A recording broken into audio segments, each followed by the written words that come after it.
गुरुर्ब्रह्मा गुरुर्विष्णू गुरुर्देवो महेश्वरा गुरु साक्षात परब्रह्म तस्मै श्री गुरुवे नमः. मला वाटते अंतरी त्वावसावे तुझ्या दासबोधासी त्वा बोध व्हावे. अपत्या परी पाववी प्रेमग्रासा महाराज या सद्गुरु रामदासा. श्रीराम शुका सारिखे पूर्ण वैराग्य जाचे वशिष्ठा परिज्ञान योगेश्वराचे. कवी वाल्मिका सारिखा मान्य ऐसा नमस्कार माझा सद्गुरु रामदासा. जय जय रघुवीर समर्थ. सद्गुरु प्रल्हाद महाराज डॉक्टर काका व आदरणीय मंदाताईंना नमस्कार करते. जयश्रीताईंनाही नमस्कार करते. दासबोध अभ्यास वर्गासाठी जमलेल्या तुम्हा सर्व श्रोत्यांना वंदन करते. आज दशक 11 समास 9 उपदेश नाम. समर्थांनी या समासामध्ये केवळ 25 ओव्यांमध्ये जो उपदेश केला आहे तो बोधप्रद तर आहेच, पण जीवनाला उत्तम दिशा देणारा आहे. पहिल्या ओवीतच समर्थ आपल्याला चांगले कर्म करायला सांगत आहेत. कारण मनुष्य जन्माला येतो तेव्हा कर्म घेऊनच जन्माला येतो. ते कर्म प्रत्येकाला भोगावेच लागते. पारमार्थिक जीवनाची सुरुवात कर्मापासूनच होते. म्हणून समर्थ येथे कर्म करा पण ते यथासांग करायला सांगतात आहे. साध्या सोप्या सरळ भाषेत कर्म म्हणजे काम किंवा क्रिया.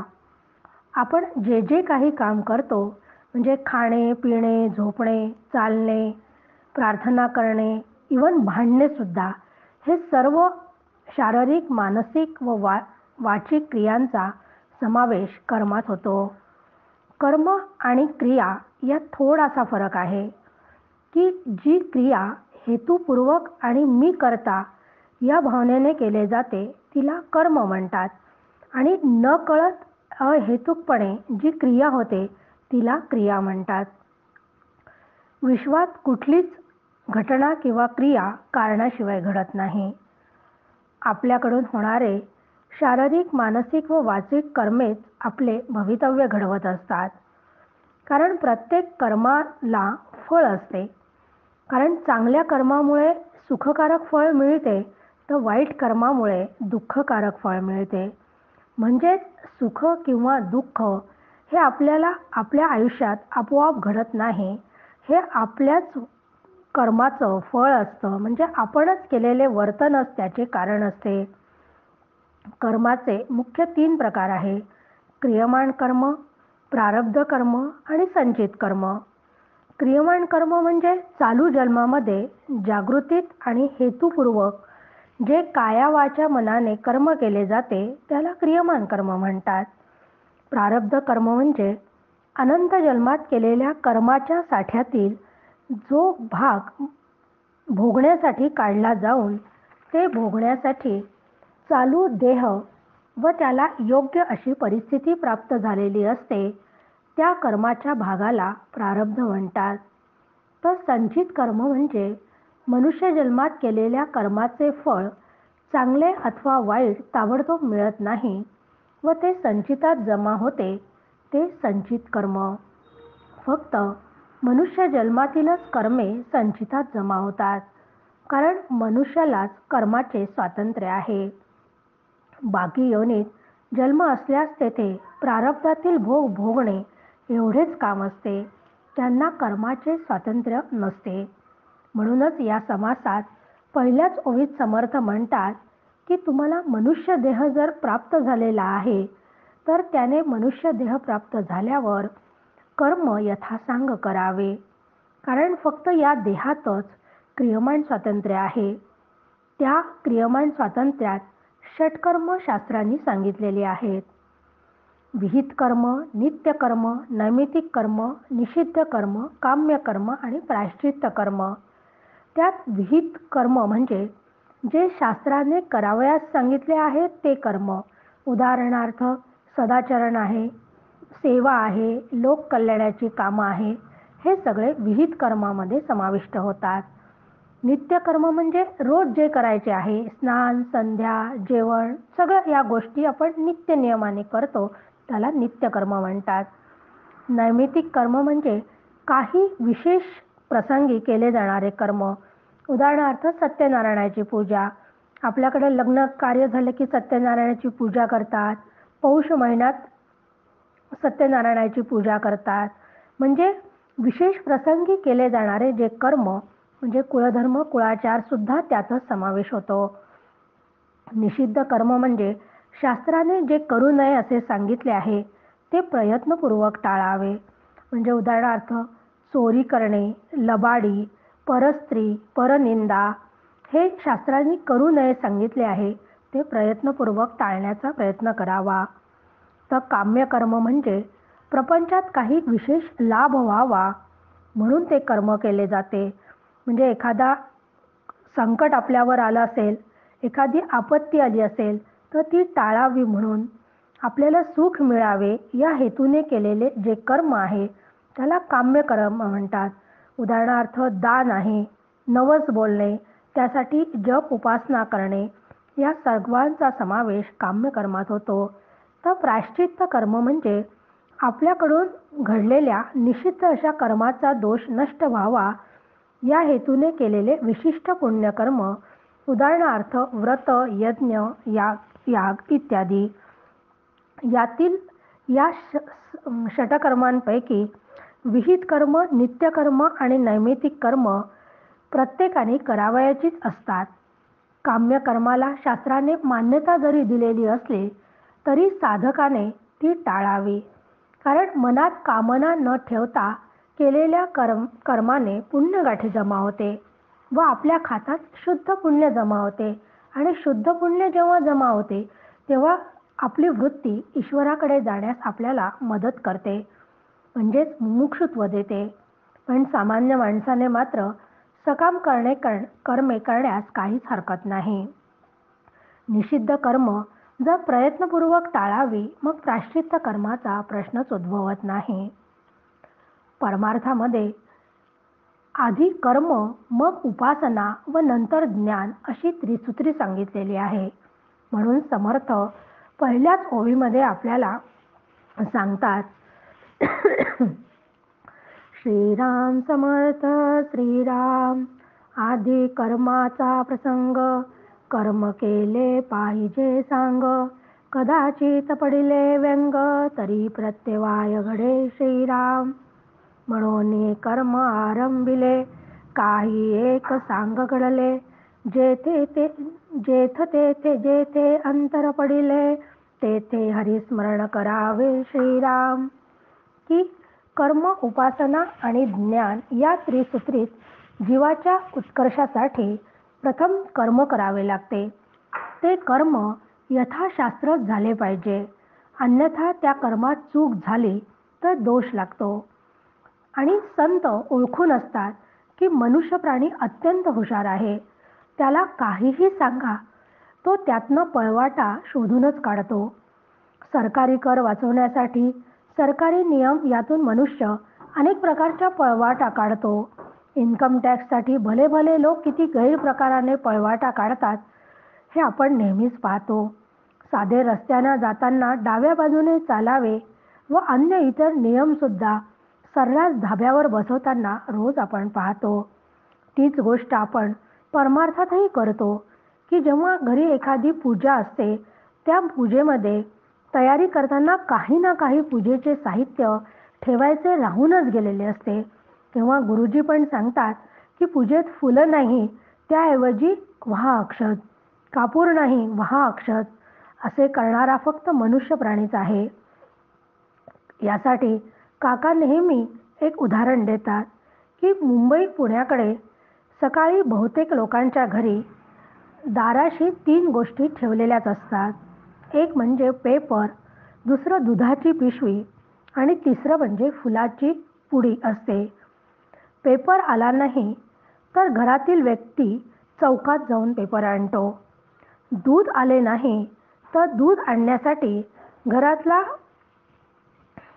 करता माणूस दूध आणायला जातो किंवा स्त्रियाही जातात. म्हणजे त्या गाऊनवरच जातील पण दूध आणायला नक्कीच जातील. कारण दूध नसलं तर चहा न पिता आपल्या कामाची सुरुवातच होत नाही. चहा नाही पिला की लगेच डोकं दुखायला लागते. म्हणून पेपरही आणायला जातात आणि दूधही आणायला जातात.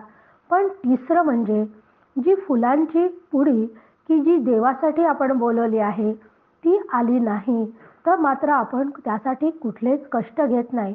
काय होते, एक दिवस देवाला फुलं नाही राहणार एवढाच विचार करतो. पण कारण देव काहीच बोलत नाही ना, त्याचं त्याच्यापासून काही आडतच नाही. म्हणून मनुष्य प्राणीचा असा हा जो स्वभाव आहे हे संत ओळखून सांगतात. म्हणून मनाच्या श्लोकामध्ये समर्थांनी सांगितले आहे की कर्म करताना ते यथासांग करावे, त्याशिवाय पुण्यगाठी जमा होणार नाही. म्हणून समर्थ म्हणाले, यथासांग कर्म ते काही घडे ना, घडे कर्म ते पुण्यगाठी पडेना.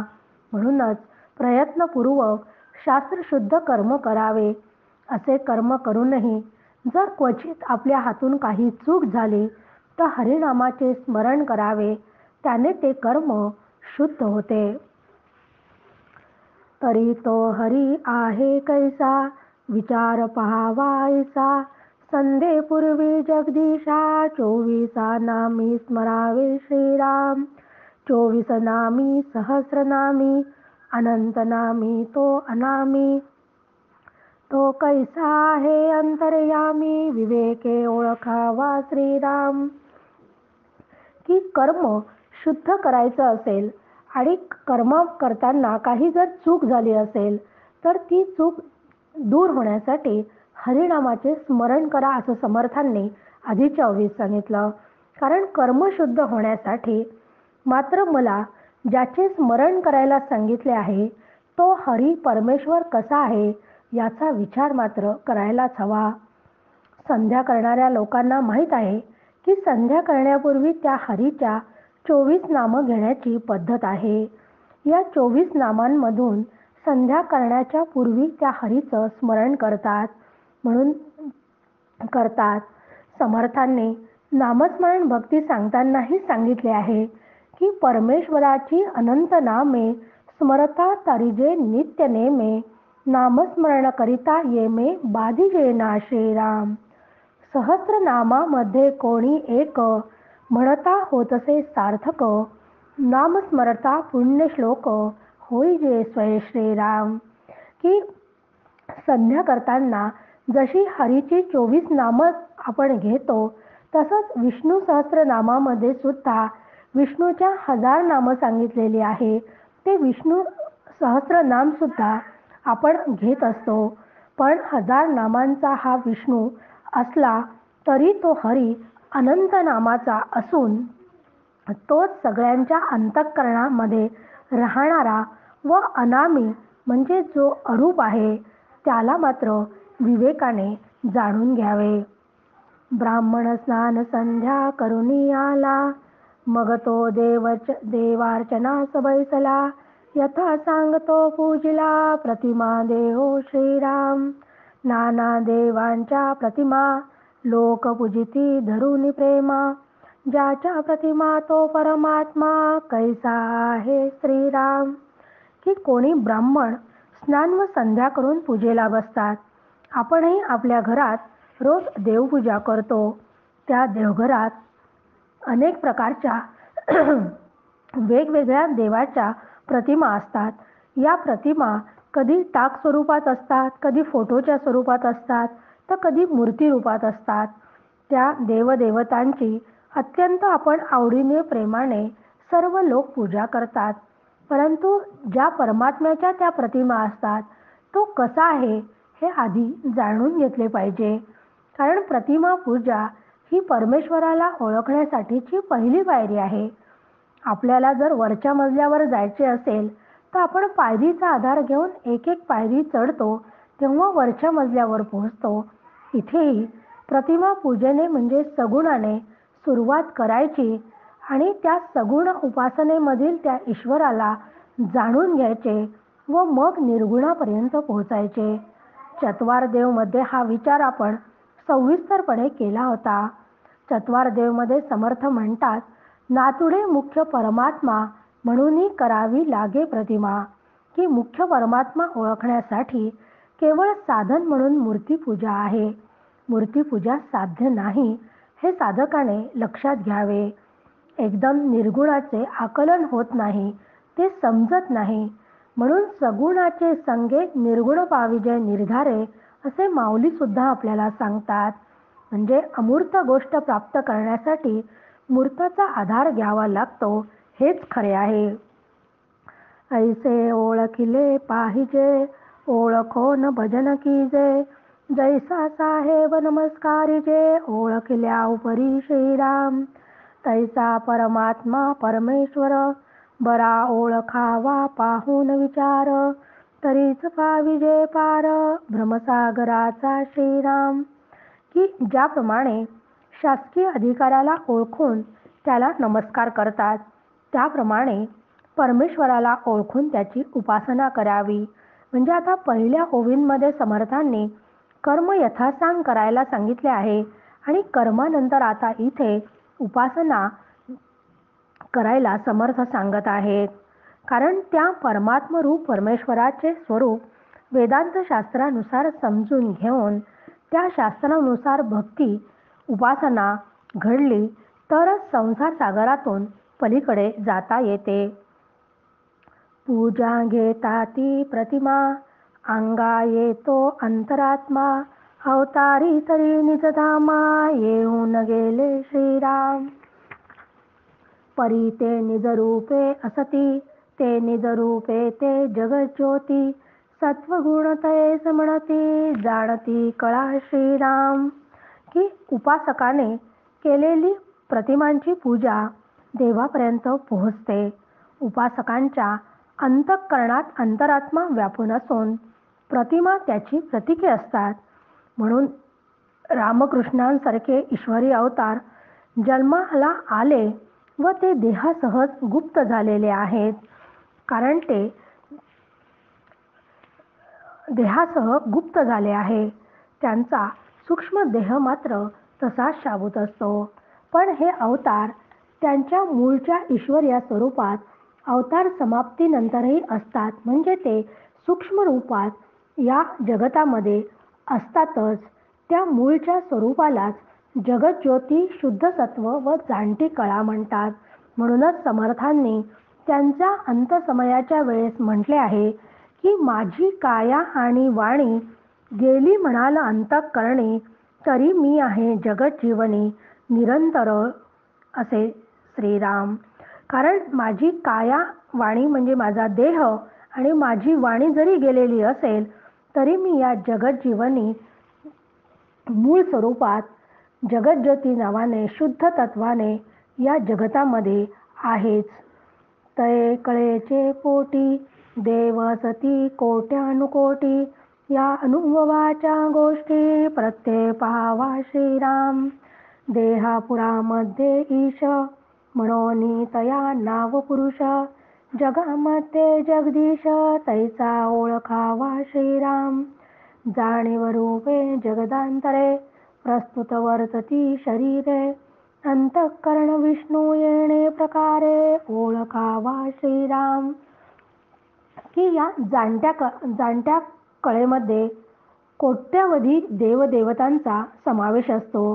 पण त्यातील मुख्य देवाचा मी आहे असा अनुभव आल्यावर ते सर्व देव कल्पित असतात याचा प्रत्यक्ष अनुभव येतो. कारण या शरीररूपी शहरात ईश्वर राहतो म्हणून त्याला पुरुष म्हणतात आणि या जगात राहणाऱ्या ईश्वराला जगदीश म्हणतात. हा जगदीशच जगतातील जीवसृष्टीत जाणीव रूपाने राहून जीवांच्या शरीराचा संपूर्ण व्यापार जो चालवितो त्या ईश्वरालाच विष्णू म्हणतात. तो सगळ्यांच्या अंतःकरणामध्ये व्यापून असतो. तो विष्णू आहे जगदांतरी, तोची आपुले अंतरी, करता भोगता चतुरी, अंतरात्मा ओळखावा श्रीराम. एके देखे हुंगे साखे, जाणून विचारे ओळखे, कित्येक आपुले पारिखे, जाणता हे श्रीराम. की हा अंतरात्मा म्हणजे विष्णू, हा ईश्वर करता भोगता आहे. संपूर्ण जग त्याच्या सत्तेवरच चालते. सगळे करणारा तोच असूनही जीव मात्र मी करतो असा अभिमान धरतो.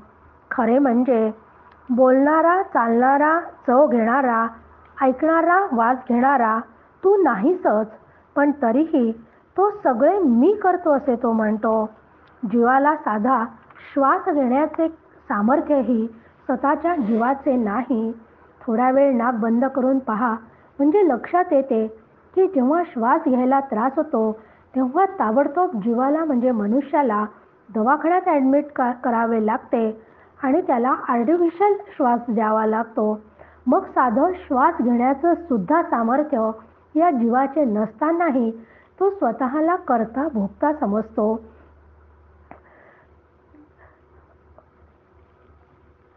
म्हणून एकची जगाचा जिव्हाळा, परी देह लोभाचा आडताळा, देह संबंधे वेगळा अभिमान धरी श्रीराम. म्हणून जीवाने लक्षात घ्यावे की अनंत सृष्टीचे तो एकच मूळ असणारा परमात्मा आहे. परंतु जीव देह तादात्म्यामुळे तो स्वतःला वेगळा समजतो, परमात्म्यापेक्षा वेगळा समजतो. देहावरील प्रेमामुळे देहाला तो सत्य समजतो व भेद निर्माण करतो. या भेदामुळेच अद्वैताच्या अनुभवात अडथळा निर्माण होतो. पंचदशीमध्ये हा विषय खूप छान सांगितला आहे की पंचदशीत सांगितले की एक ईश्वर रचित सृष्टी आहे आणि दुसरी जीवरचित सृष्टी सांगितली आहे.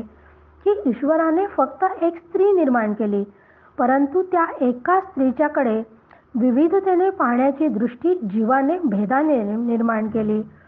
ती एकच स्त्री कोणाची पत्नी असते, तर कोणाची आई असते, तर कोणाची बहीण असते, कोणाची मैत्रीण होते. मग त्यामुळे ती एकच स्त्री असतानाही ती वेगळ्या वेगळ्या रूपांनी आपल्याला समोर दिसते, त्यामुळे भेद निर्माण होतो. मग ईश्वराने रचलेल्या सृष्टीचा त्रास होत नाही, पण जीवाने निर्माण केलेल्या सृष्टीत अंतरंग व बहिरंग सारे भेदाने भरलेले आहे. त्यामुळे जीवाला सुखदुःखाचा सामना करावा लागतो. आपल्या अंतरंगामध्ये वासनांची, विकारांची, विचारांची, कल्पनांची, स्मृतींची भेदसृष्टी आहे. तर बाहेर द्रष्ट्या व दृश्य हा भेद आहे. दृश्य दृश्यात भेद आहे. जीवा शिवामध्ये भेद आहे. जीव व जगत असा भेद आहे आणि जीव व ईश्वर हाही भेद आहे. हा सगळा भेद उपाधीमुळे निर्माण होतो. अशी ही भेदसृष्टी सगळीकडे आढळते. हे सर्व भेद जीव स्वतः निर्माण करतो. भेददृष्टीतून अभेदाकडे जीवाने वाटचाल करावी. सर्व करणारा तो एकच ईश्वर आहे हा विचार बुद्धीत स्थिर करावा व ईश्वराच्या दिशेने अखंड प्रवाह वळवावा. त्यामुळे ईश्वराचे अनुसंधान राहते. त्यासाठी साधकाने हा सगळा विचार समजून घ्यायला हवा. उपजे वाढे मरे मारी, जैसा उचलती लहरी वरी लहरी, चंचल सागरी बरोबरी, त्रैलोक्य होत जाते श्रीराम.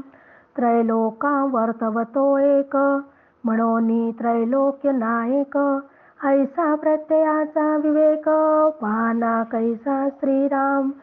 की जीवात्मा देहाबरोबर जन्माला येतो, वाढतो, मारतो व मरतो. ज्याप्रमाणे खवळलेल्या समुद्रावर एकामागून एक लाटा उसळतात, त्याप्रमाणे अनंत ब्रह्मांडे सतत निर्माण होतात आणि नष्ट होतात. अनंत ब्रह्मांडाचा शास्ता एक ईश्वर असल्याने त्याला त्रैलोक्य नायक म्हणतात.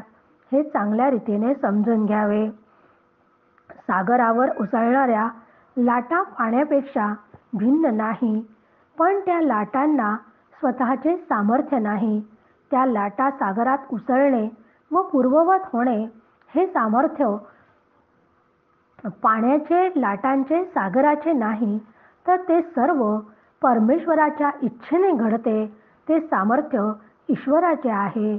म्हणजेच जगात होणारे सर्व बदल, घटना या सर्व त्या त्रैलोक्यनायक परमेश्वराच्या इच्छेनेच घडतात. आपण त्या ईश्वराजवळ फक्त प्रार्थना करू शकतो, इच्छा व्यक्त करू शकतो, यश मागू शकतो, पण ती भगवंताकडे फक्त आपण मागणी करावी. परंतु आपल्या मनासारखे घडले नाही तर ती भगवंताची इच्छा असे समजून ती आपण मान्य करावी. म्हणून साधकाने नेहमी लक्षात ठेवावे, आहे तितुके देवाचे, ऐसे वर्तन निश्चयाचे, मूळ तुटे उद्वेगाचे, येणे रीती श्रीराम. की आपल्या देहासकट प्रत्येक गोष्ट भगवंताच्या मालकीची आहे. अशा ठाम निश्चयाने जो वागतो त्याच्या दुःखाचे मूळच उपटले जाते. त्याची आसक्ती नाहीशी झाल्यामुळे वासना क्षीण होते. वासना क्षीण झाल्यामुळे फलाशा उरत नाही. फलाशा सुटल्यामुळे आनंद लोप नाही. मग तेथे दुःखाची वार्ता कशी राहील हे चांगल्या रीतीने समजून घ्यावे. ऐसा अंतरात्मा बोलिला, परी तोही तत्वांमध्ये आला. पुढे विचार पाहिजे केला, महावाक्याचा श्रीराम. आधी देखिला देहधारी, मग पावे जगदांतरी. तयाचे नियावपरी, परब्रह्म पावे श्रीराम. म्हणून असा हा महान अंतरात्मा म्हणजे ईश्वर हा सुद्धा माईक तत्वांमध्ये समाविष्ट आहे. म्हणून साधकाने त्याच्या अनुसंधानात न राहता त्यांनी महावाक्याचे सतत श्रवण मनन चिंतन करून खऱ्या निर्गुण ब्रह्माला जाणण्याचा सतत प्रयत्न करावा. मग त्यासाठी त्याने आधी प्रथम देहधारी जीव काय आहे, त्याच्या संकल्पना काय आहेत हे स्पष्ट समजून घ्यावे. त्यानंतर ईश्वर हा जगताचा जो नियामक आहे त्याला सुद्धा समजून घ्यावे व त्यानंतर जीव आणि ईश्वर यांच्याहूनही जो निरुपाधिक असलेलं ब्रह्मतत्व जे अत्यंत सूक्ष्म व व्यापक आहे त्याला जाणून तेच होण्याचा प्रयत्न करावा. परब्रह्माचा विचार होता निवडे सारासार. चंचल जाईल हा निर्धार, चुके ना की श्रीराम. मग त्यासाठी साधकाने सार आणि असाराचा निवाडा करावा आणि मगच परब्रह्माचा विचार केला जातो. कारण असार जे आहे ते चंचल आहे आणि ते नष्ट होणारे आहे, तर सार हे निश्चळ असून ब्रह्म हे निश्चळ आहे. हा निर्णय मात्र कदापिही चुकता कामा नये. उत्पत्ती स्थिती संहार जाण, त्याहून वेगळा निरंजन. येथे ज्ञानाचे विज्ञान होत आहे श्रीराम. की उत्पत्ती स्थिती व नाश यांचा कारक असलेल्या ईश्वराहून निराकार परब्रह्म अलिप्त आहे. याचे ज्ञान झाल्यानंतर अभ्यासाने विज्ञान सिद्ध होते, म्हणजेच आपल्याला अनुभव येतो. अष्टदेह थानमान, जाणोन झालिया निरशण. पुढे उरे निरंजन, विमळ ब्रह्म श्रीराम. म्हणून हा जो अष्टदेह आहे म्हणजे 4 देह पिंडाचे आणि 4 देह ब्रह्मांडाचे असे एकूण हे 8 देहांचे स्थाने व त्याची व्याप्ती लक्षात घेऊन त्यांचा निराश केल्यानंतर हे मी नाही, हे मी नाही असा निराश केल्यानंतर ते मी नाही असा निर्णय एकदा पक्का झाला की पुढे निराकार विमळ ब्रह्म फक्त उरते. विचारेची अनन्य झाला, पाहणारा वीण प्रत्ययाला. तेही वृत्ती निवृत्तीला, बरे पहा श्रीराम. येथे राहिला वाच्यांश, पाहोन सांडिला लक्षांश. लक्षांशा सरीचा वृत्तीलेश, तोही गेला श्रीराम. की अशा आठी देहांचा निराश केल्यानंतर व आपला पक्का निर्णय केला की मी हे नाही, असं झाल्यावर जे निराकार विमळ ब्रह्म जे उरते ते ब्रह्म म्हणजे मी आहे या विचाराने ब्रह्माशी ऐक्य पावल्यानंतर ज्ञाता व ज्ञेय निवृत्त होऊन केवळ ज्ञानरूपता येते. असे झाल्यावर मी ब्रह्म ही वृत्ती सुद्धा निवृत्त होते हे नीट विचारांनी लक्षात घ्यावे. मग तेथे त्वम वाच्य असलेला जीव आणि तत्वाच्य असलेला ईश्वर आधीच विचारांनी मागे पडलेले असतात. त्यानंतर त्वम लक्ष असलेलं कुटस्थ चैतन्य व तत्लक्ष ब्रह्मसुद्धा ऐक्यरूपाने घेऊन सोडून दिलेले असते व त्या क्षणी हा सगळा विचार अंतःकरण वृत्तीतून सुटल्यामुळे केवळ एक ब्रह्म तिथं शिल्लक राहते. असा सुंदर उपदेश या समासामध्ये समर्थांनी आपल्याला दिलेला आहे. तेव्हा आपणही आपली अंतःकरण वृत्ती अशीच निर्गुण ब्रह्मापर्यंत जाण्याचा प्रयत्न करूयात. जय जय